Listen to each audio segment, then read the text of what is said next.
My name is Jörn Ahrens. I'm Professor of Cultural Sociology at Gießen University in Germany. And I'm working with an international network that consists out of 9 universities. 5 of them in Southern Africa. South Africa, Botswana, Namibia, and Mozambique. 3 in Latin America. Colombia and Ecuador, plus Gießen in Germany. We're concerned about questions that relate to the problem of sustainability in teaching and research. And today, I will present to you the first of a series of lectures on questions, problems related to sustainability. And I very much hope that you will enjoy and that this will be a good contribution to the discourse. So today it will be about climate change, sustainable development, and the emergence of what I like to call a third nature. And all that, of course, from a cultural sociology perspective. Now, what will you need to expect? First, of course, I will provide you with a brief, hopefully brief introduction. Then I will focus on the category of climate change. Afterwards, thirdly, I will elaborate on sustainability and development and how these two categories, concepts are interrelated. And then, last but not least, fourthly, I will reflect on this concept of the third nature in relation to the planetary. All right. Introduction. Let's start. So, as you all know, in 2015, the United Nations and 195 of its member states did agree on the Paris Agenda. And the Paris Agenda was meant to come up until 2013 with solutions for 17 problems of global relevance. Among them, a severe and sustainable response on climate change. So the plan was to limit the global warming until 2030 by at least 2 degrees on global scale, but even better, 1.5. So 2030, that is not very far from today. It's only 6 years from 2024, which is our year right now. So last year, Paris Agreement was halfway done. And it's time running. And the United Nations issued a Sustainable Development Report 2023 special edition. And to that Sustainable Development Report, United Nations Secretary General Antonio Guterres provided a foreword. And in this foreword, he elaborates rather disappointed, devastating, and dystopic. Halfway to the deadline for the 2030 agenda, he says, we're leaving more than half the world behind. Progress on more than 50% of targets of the SDGs is weak and insufficient. On 30%, it has stalled or gone into reverse. These include key targets on poverty, hunger, and climate. Unless we act now, the 2030 agenda could become an epitaph for a world that might have been. So this is a statement from one of the most, if not the most important transnational representatives, politicians. And it is so pessimistic. It is like a diplomatic, a house is on fire. So obviously Guterres doesn't see much chances for a successful ending of the Paris Agenda until 2030. So I don't know how you guys feel. I do see not much acting right now. I do not really see it coming. And therefore, we need to reflect on the contemporary condition we're in and the world which is changing. And that the world is changing, that is so far evident. And also the Intergovernmental Panel on Climate Change agrees. So the IPCC as well did issue in 2023, last year, a new report, its sixth assessment report, AR6.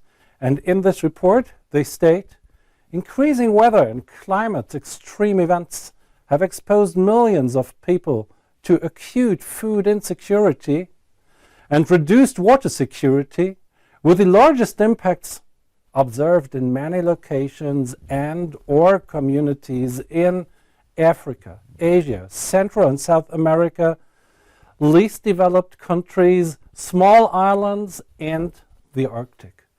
And for small-scale food producers, low-income households, and indigenous people globally. And that is all coming with high confidence. So this is the major probability communicated by the IPCC. So this will be like that. These regions, these global actors, low-income households, indigenous people, small-scale food producers, poor people, and regions that are peripheral to the global order. Regions that are in the periphery of, to quote Michael Hart and Antonio Negri, of the contemporary empire. So they will suffer first and utmost the devastating developments of ecological, social, and political collapse, which we're facing right now, maybe. So let us now reflect on the category, the problem of climate change. Climate change has no geographical indexicality. So climate change is a challenge that unfolds globally, on global scale, and it affects everybody, everywhere.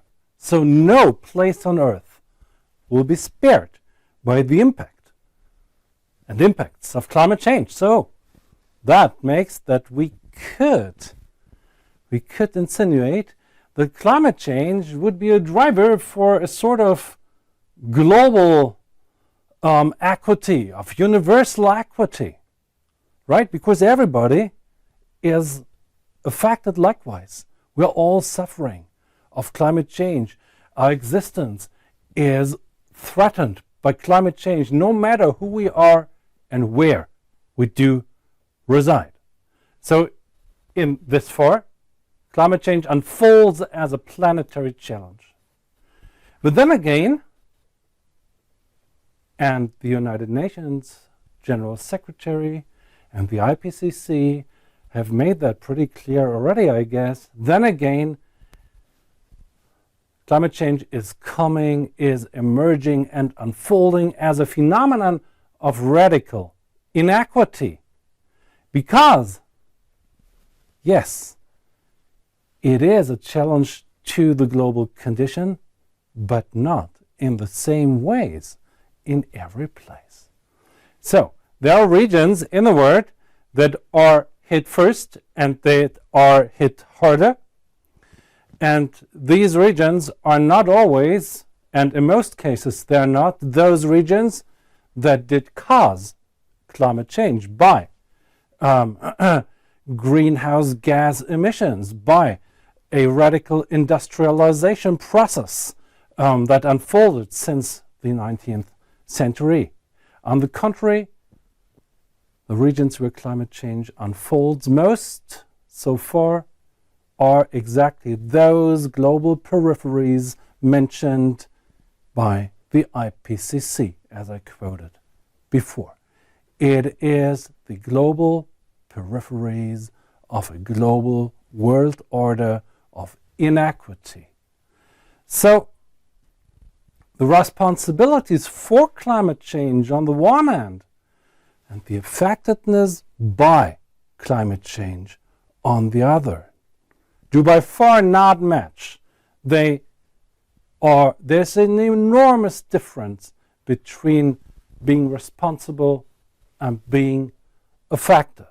And so far, climate change is a driver for the emergence of a new system of global inequity, of global difference, of global exclusion. And this is also stated by the United Nations. The United Nations do see all this very, very well. So, on their website, under the header of climate action, the United Nations state that climate change is now affecting every country on every continent. So that is the notion of equity, global, universal equity. It is disrupting national economies and affecting lives, costing people, communities, and countries dearly today and even more tomorrow. People are experiencing the significant impacts of climate change, which include changing weather patterns, rising sea level, and more extreme weather events. The greenhouse gas emissions from human activities are driving climate change and continue to rise. They are now at their highest level in history. Without action, the world's average surface temperature is projected to rise over the 21st century and is likely to surpass 3 degrees Celsius this century, with some areas of the world expected to warm even more. So it is most probable that some regions will heat up until 6 degrees. The poorest and most vulnerable people are being affected the most. So why is that so? Because these vulnerable regions of the world, the so-called developing countries, they do have a lack of material wealth. There are large populations of the social poor. They do lack of infrastructure, of investment, of capacities. So they are not really in the position to come up with an adequate response on the challenge of global climate change. And so far, there is no international global system established that would provide them with the support required. So in this situation of a new and really radical universal global inequality, what is obviously required is a consequent ethicalization of global politics. So global politics today, in the face of an emerging, unfolding climate change, are expected to engage for the benefit of the planet. So ethical concerns literally need to drive the contemporary political agendas on national scale, on transnational scale, on global scale, in a planetary perspective. And that is new. We didn't have that so far. This situation is really defining a new reality for the whole planet, and therefore, unfortunately, and this is exactly what the United States Secretary did comment upon in his foreword to the special edition Sustainability Development Report, special addition, it is rather unlikely, because political culture of the contemporary doesn't look like it would come up with a sustainable, ethical approach that cares more for the benefits and the needs of the planet and its people and its beings, its non-human beings, than it would care for its respective national interests, right? So we do not see this happen. So within this planetary challenge of climate change, then we do have a multitude of actors. But on the other hand, there's still a primary concern of national governance responsibility. And this also is like the basis of the Paris Agreement and its instruments. So the implementation of the Paris Agreement is absolutely essential for the achievement of those United Nations Sustainable Development Goals, right? So here it is defined a sort of roadmap for climate action. And so the United Nations member states came up with a decent system of how the SDGs should be turned into reality. So it's organized in a 5-year cycle of increasing climate action. So start slow, start modest, and then become ever more ambitious. And this climate action is to be carried out by the parties of the agreement, which mostly are national governments. So since 2020, 4 years back, countries also submit national climate action plans and their national determined contributions, the NDCs. So the most important responses on climate change so far are thus not in the hands of a transnational institution, transnational organization. They're not run by an actor who is responsible to the planet or to the global condition. No, it's run by national governments.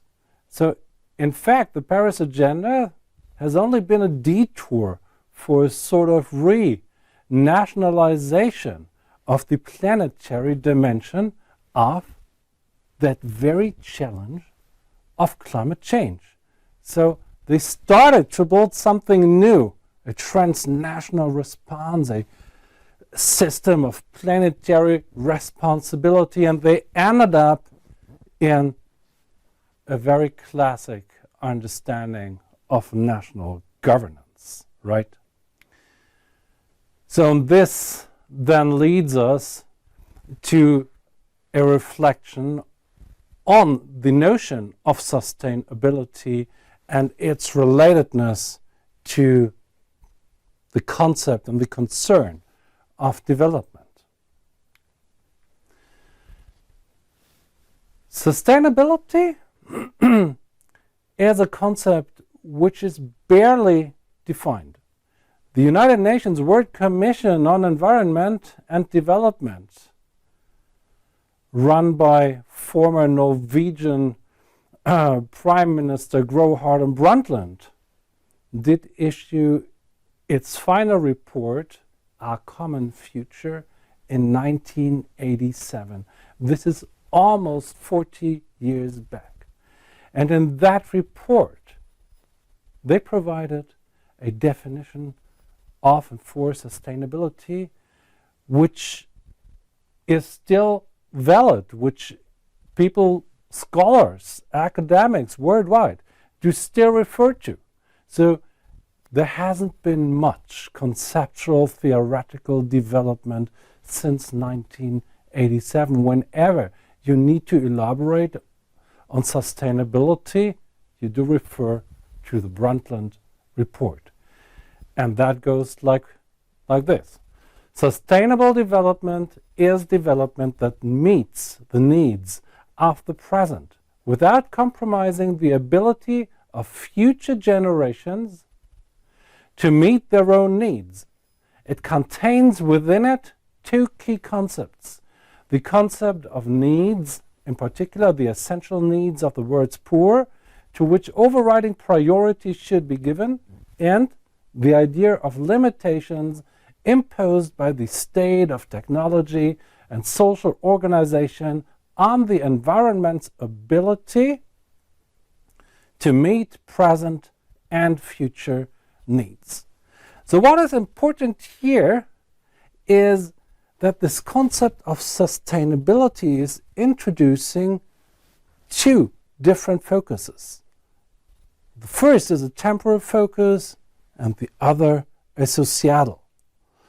So they're including future generations in their thinking, in the legacy of our contemporary present actions, in our doings. So we do include people that do not exist already. We do kind of imagine the world in its future state in and for our present day actions. So that is new. That is really a new quality. And in fact, it goes in line with the modern thinking of the inclusion of the future, imagination-wise, into our present day dealings.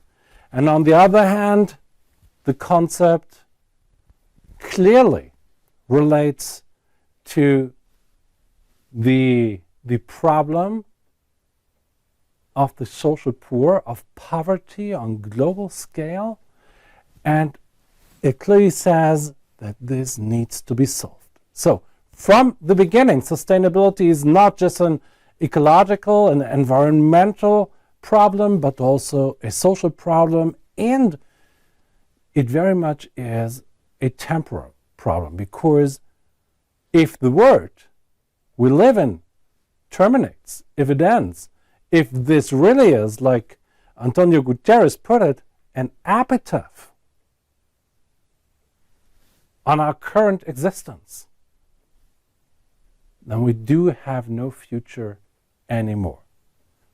The unfolding of climate change and the becoming ever more present and serious of climate change impacts is closing down, is shutting down our ability to reach out to the future in a way that we will still be able to picture the future as, well, a life-worthy environment.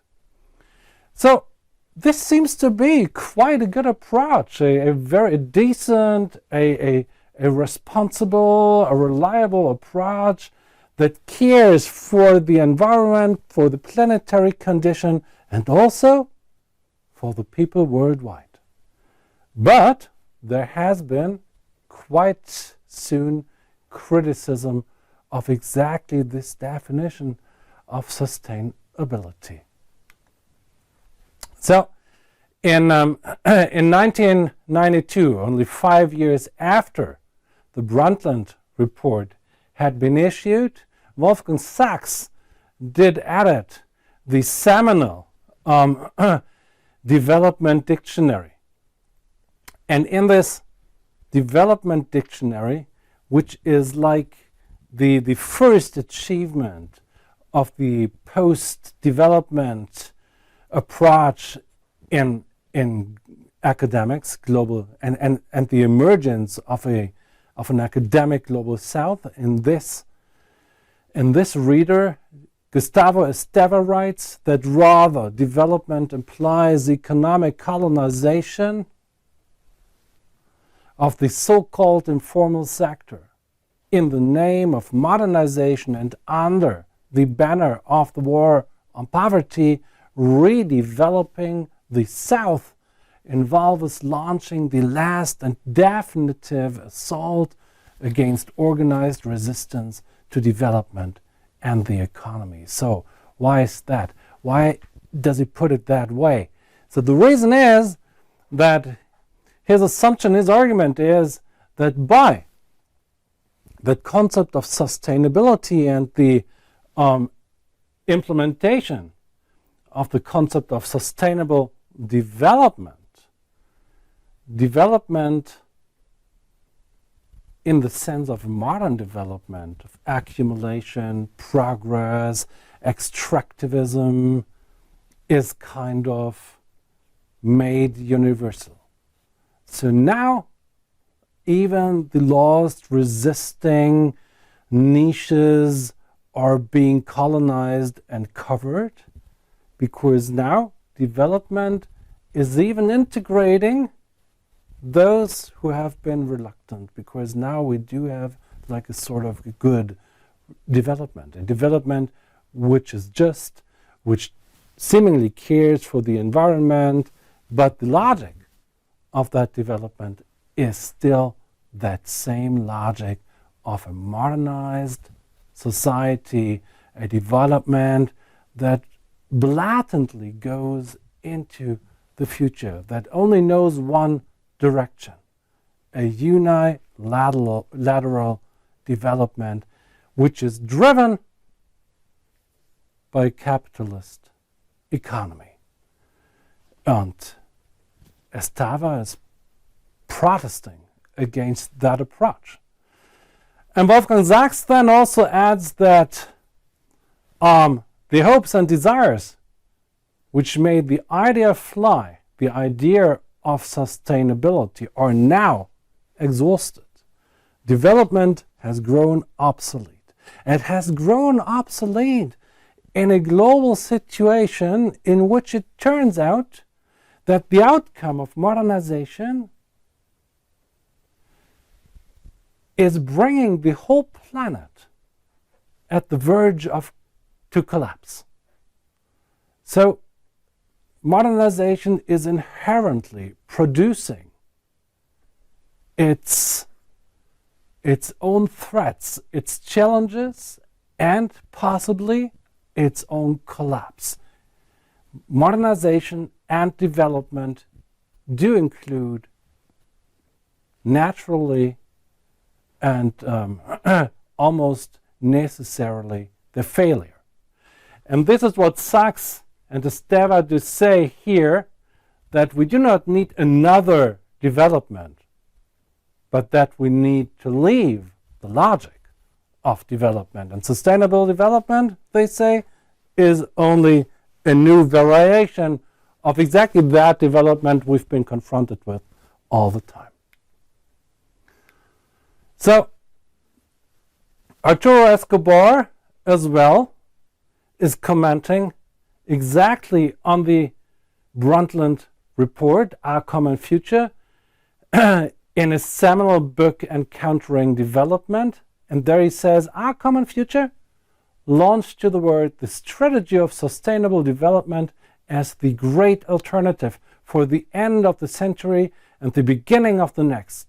Sustainable development would make possible the eradication of poverty and the protection of the environment in one single feed of Western rationality. So this also then adds up. We can have that sort of development, but that is also coming with a rather specific system of knowledge, with a very particular epistemology, and that is Western rationality. And any other approach in epistemologies, in cosmologies, in knowledge systems is kind of denied. So today, institutions like the IPCC try to react on that critique and situation, but in fact, it still remains valid. So sustainable development comes with a kind of global colonization of cosmological and epistemological approaches. And therefore, it shapes a new empire of global sustainability regimes. And this is also made rather clear already in the Brundtland report. So,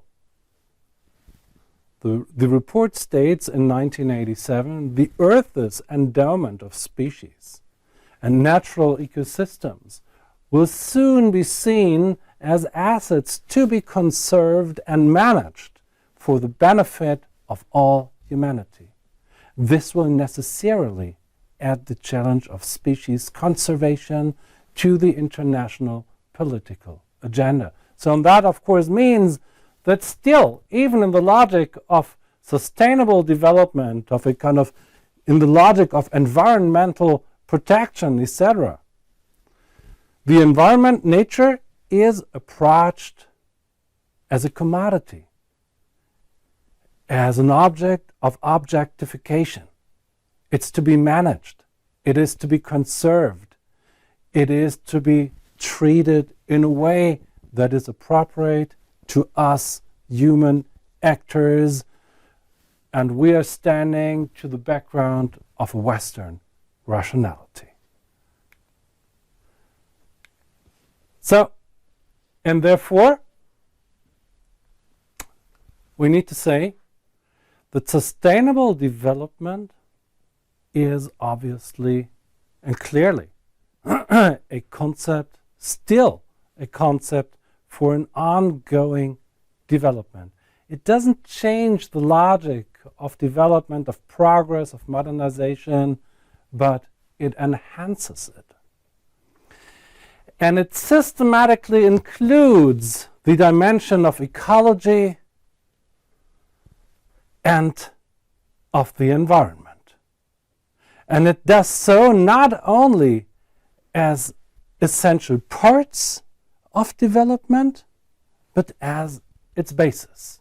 So it is a concept, an approach to development that stems from an integration of the environment, of nature, of the non-human entities and actors.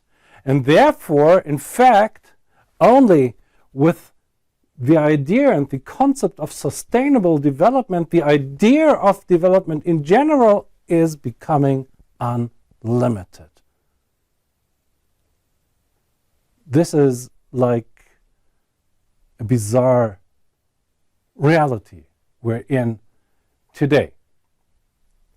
So, through this concept of sustainable development, the limits of growth, as articulated in the 1972 report by the Club of Rome, the limits of growth are no longer seen as an insurmountable barrier blocking the surge of growth, but as discrete obstacles forcing the flow to take a different route, to once again refer to Wolfgang Sachs in his introduction to the Development Dictionary.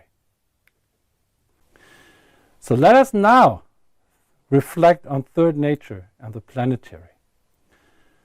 What about modern societies and nature? There's a special relation between modern societies and natures, because modern societies are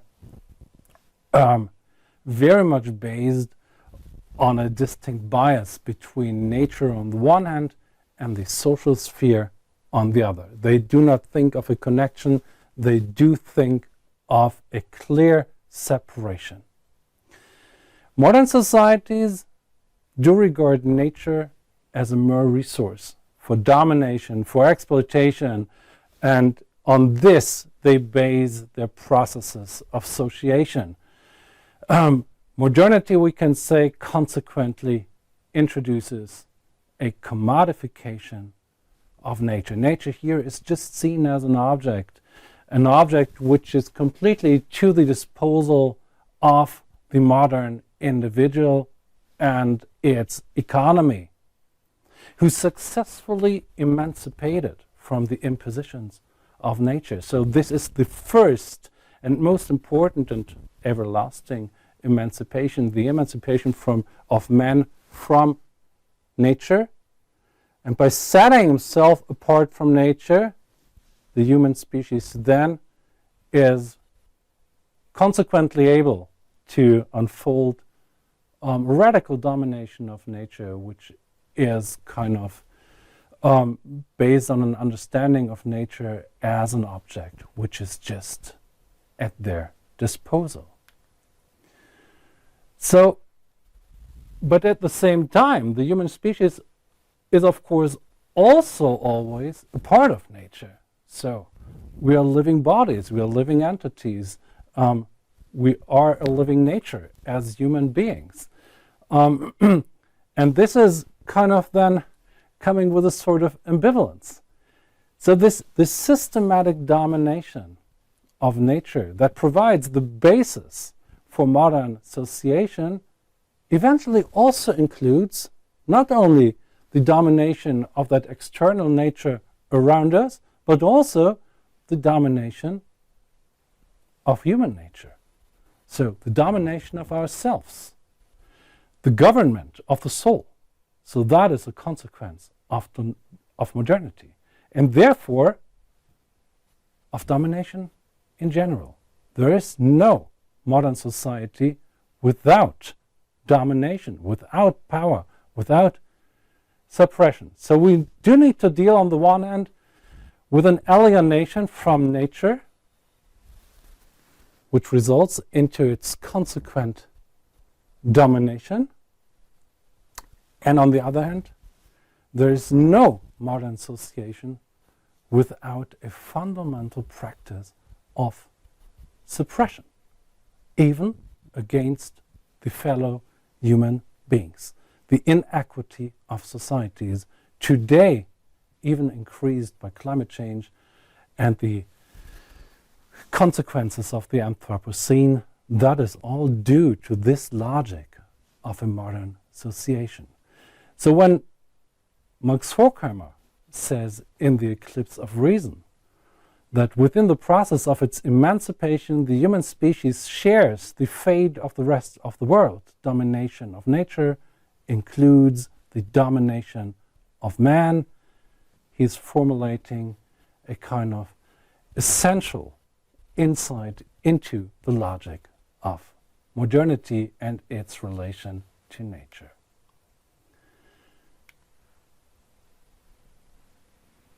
Of course, and this is what the Sustainable Development Goals are aiming at, the most important struggle today is the preservation of the planet in its current form.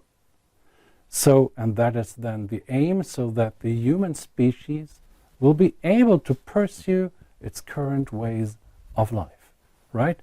It is about efforts for a protection of our current status quo. The agenda is not really an alteration of that status quo, even if many of the 17 SDGs do imply this, but we do not find that in transnational politics so far. So therefore, what is unfolding with the agenda of sustainable development is what Wolfgang Sachs calls inclusion. And inclusion for him is not, like it is widely understood today, is not an act of emancipation, of a kind of sort of betterment of the social condition, but on the contrary, it is the inclusion of antagonism into the given agenda of association and power. So power today is creating a unilateral planetary identity due to the background of planetary challenges. We are facing existential challenges. And sustainable development then means to abandon all these former political senses of social divides, of class interest, etc., in favor for a new form of a planetary political. And this planetary political is then covering all these kind of former ambivalences. And it completely feeds the idea that further progress is possible as a sort of practice of further modernization if it is only carried out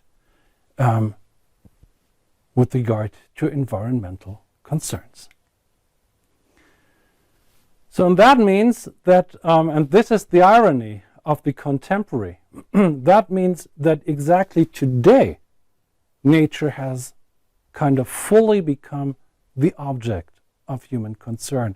It has not become an actor in its own right, as we would love to see it. So, and otherwise, if this would have not happened, it would have just continued to be also an object, but then an object for destruction, even if creative destruction, to say it with Nicholas Sombart. So the problem then with the idea of sustainable development is that it is inherently anthropocentric. It is not an alternative to anthropocentrism. It means its prolongation. The prolongation of an anthropocentrism, of industrialism, of modernization, of development, and of extraction. So, but at the same time, we are constantly facing this kind of anxiety, the threat of being drawn into catastrophe, into the collapse of the natural condition. And this, as Wolfgang Sachs put it, means that tomorrow's growth, our kind of directedness to the future, has been seen constantly to be under the threat of nature's revenge. So we do have this idea, and in many science fiction imaginations, this is being unfolded. We constantly did have this idea that at some point nature, a completely colonized, dominated nature, will come back on us. So to this background, sustainability, the implementation of practices of sustainability, is to be seen as the attempt to come up with practices for a regulation and the management of environmental decay. And all this is then meant to not let that revenge of which Wolfgang Sachs is speaking eventually happen. So maybe at once in a far away history, nature might have been its own purpose. But this is totally gone, and obviously it will not come back either. So by now, nature has completely become the purpose of human reification and alienation, and this precisely in the age of sustainability. So to that background, we need to state that the practices of modern progress altogether and as a consequence create a new form of nature, and that is an anthropogenic nature. And this anthropogenic nature is the result of the practices and the domination and the institutions of a domination of nature. And here as well, we might refer to Max Horkheimer and his eclipse of reason. And Horkheimer says, civilization as rationalized irrationality integrates the revolt of nature as one further means or tool. So Horkheimer knew already that what we need to expect is nature revolting. And this, I would say, is what we see happening today. This is what I do mean by the terminology, by the concept of a third nature. That is the nature that does unfold under the present condition of a nature that has been altered substantially by anthropogenic influence and domination throughout the course of history, and especially during the past 150 or 200 years. A nature that today threatens society while being itself a product of exactly that society. So, in that sense, nature today represents a major distraction within the organization and the governance of modern society. What we are experiencing today is, to this background, not just an ecological crisis, it is way more. What we are experiencing today is the signifier of a mutation of our relation to the world. And this is what we so far do not understand, and we are kind of lacking the tools to respond on it. We are lacking the concepts to respond on this situation. We are lacking experience, and we are lacking acknowledgement of the dimension and the quality and the consequences of this dimension, of a new kind of nature which is today coming back on us as extreme weather phenomena, climate change, flash floods, cyclones, microplastic, ground poisoning, etc., etc. So this changing nature from within, which is emerging from within the global system of modern association, and at the same time as an outcome of the still ongoing process of modernization, right now installs a rather new relation between mankind and nature. So this is then the completely new relation to the world, which will emerge in due time, and we're not really aware of it yet.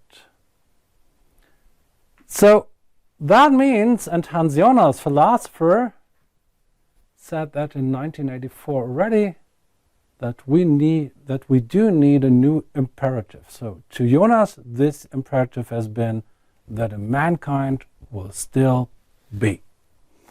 And that imperative is still active today, right? With a clear priority on the prevalence of mankind, and only afterwards everything else. So, but nevertheless, exactly that is the normative dimension, of course, of the agenda of sustainable development, that human livelihood is not to collapse on global scale, but preserved. And the core purpose or the core concern of sustainable development then is an existential agenda to secure the planetary survival of mankind, or, if that might fail, at least of some populations. Mankind will be. The shape of this mankind, its gestalt, that is quite unclear. So beyond this mission for sustainable development, on which we are working since 40 years now already, we do see this constant anxiety for a total collapse of mankind. So this is kind of behind it, the anxiety behind. So what we're facing today then, in this sense, is a total mundane apocalypse as an extinction of the species due to the success of that species in terms of technological development. And that brings me to my esteemed friend and colleague, Reimer Gronemeyer, who since decades is traveling Southern Africa and Namibia. And when he came back from visiting Namibia last year, he wrote a personal memoir. And here we have this one note about the diggers in Windhoek. And the diggers, for everybody who doesn't know, are radically social poor who are roaming the streets in the very early mornings, and they're searching the garbage for stuff they could make use of, for trade, for personal usage, whatever. So, and after encountering the diggers, Reimer Gronemeyer then notes down that perhaps it is completely different. The word turned upside down in a way. Perhaps they, the diggers, are those who inhabit already a future which is still for us, survivors of a catastrophe which is already beyond them. Maybe they, the shadow people, live, and we, the global north people, the rich people, the wealthy, the educated, the academics, are dead already. So maybe being part of the peripheralized, the marginalized population of the world today will be a virtue in a coming future, because these people, you people, will have obtained experience and capacities which the others, we all, will lack. So in this sense, many thanks for your attention, and I hope to see you with the next Plus keynote lecture. Bye-bye.